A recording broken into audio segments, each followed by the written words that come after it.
Hi and welcome to the latest Backstage of Backstage. Today I'm going to be joined by local artist Malik Iqbal. We are lucky enough in Backstage to have Malik's vibrant work on display in Backstage at the moment. It's like a beautiful ray of sunshine just bursting through the Atrium Gallery. Malik is going to be joined by Mona Considine from Backstage and also by choreographer Catherine Young. Together, we're going to chat about Malik's involvement in the arts with Backstage and how we first came to meet Malik and the adventure that he's been on since. So, Malik, Catherine, Mona, thank you and welcome. How are you all doing? Hi. Thank you so much. Mona, I think we'll start with you first. I think this all began back in 2017, and maybe you can tell us a little bit about how yourself and Catherine came to meet Malik.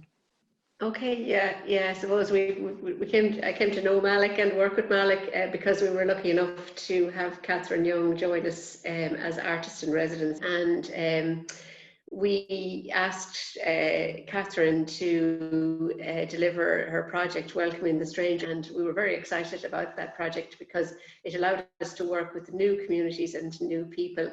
And so the first step was that we went to visit the young men in the Direct Provision Centre in Longford and spoke to them about the project and the various different styles of dance they'd be learning, and we encouraged them to come along and join the project, and that's how we first came to meet all the young men in the centre, but particularly Malik, who became involved and came to rehearsals every week, twice a week, for several months up until December, when he performed on stage with the other participants and the other young men from the centre in a fabulous, absolutely amazing piece of dance that Catherine created with them. And that was the beginning of our work with Malik.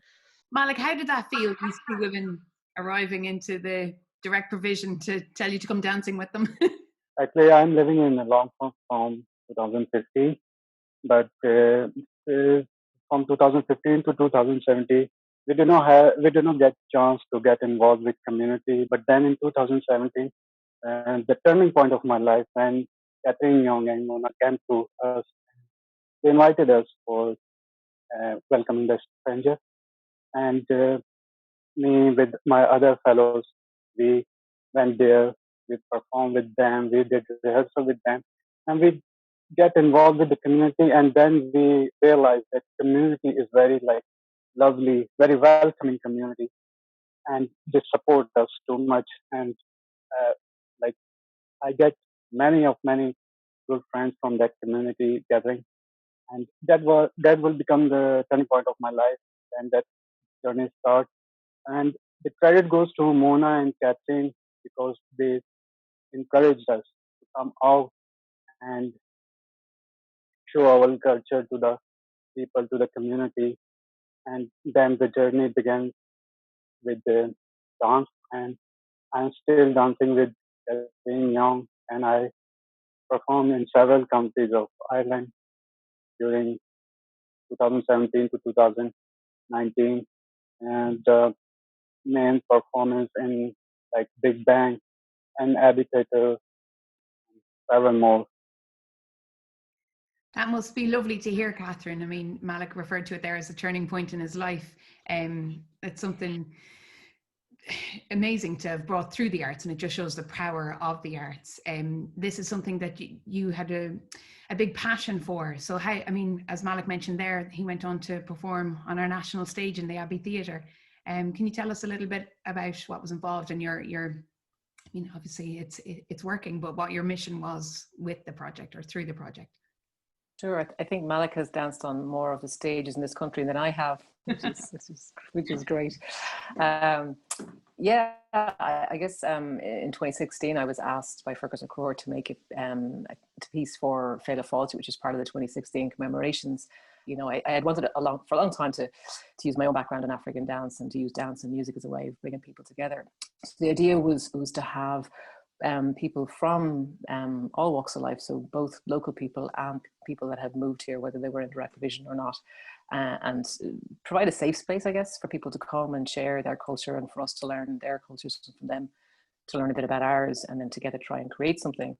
So that was kind of the goal of it, and I don't think any of us expected it to kind of take off the way it did, but I think the coming together of all of us really just showed how similar we all are, and how everybody just wants to get on with their lives and you know, get an education and, you know, be part of the community and work and share what they have. We showcased the piece there. We were invited to take it to Palestine. Then we made a second piece, and it's been kind of ongoing since then. We were invited up to do it in Longford, and that's where we met Malik and Abdul. And everywhere we take it, it's a really joyous experience. People really, like local people really do want to get to know our new neighbours and migrants that have come here. It's very hard to put yourself out there, as Malik said, and to try and integrate yourself into the community when you don't know that world. So I always felt that the onus is kind of on us to kind of extend the hand and to welcome people, you know, into our communities. And yeah, I think it's the only way we break down the barriers and kind of, I guess, see that we're all the same.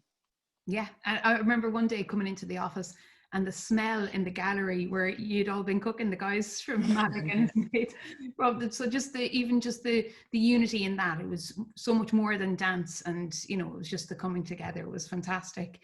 And Malik, you continued your connection with Backstage. I remember being in St. Mel's Musical Society, and there you were in the wings, like that. You know, all of the cast, the involvement with the cast, and everything. So as you say, lots of friendships made. And so then your exhibition, maybe you could tell us a little bit about, you're obviously exhibiting now in Backstage, and hopefully when level 5 is over, people can come up and see the work. It's really beautiful. There's a 3D element to it as well, which is fantastic. But during the summer, last summer, you exhibited in Cruhu Arts Festival. So tell us how you got involved with that.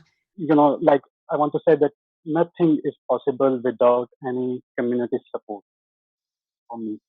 I started my art journey here in Direct Provision. I used to hang my drawing in my room because I don't have any platform to show my artwork. But slowly, when I get involved with local community in Longford, then I get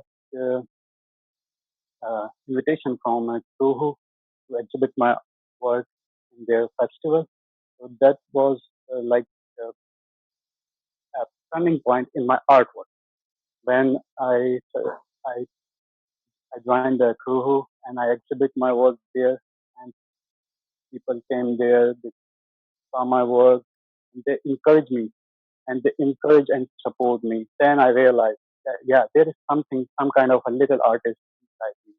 Because without local support and without local community, see your work, how they feel about you. And it's not just the artwork, but personally, when they talk with you, what they think about you.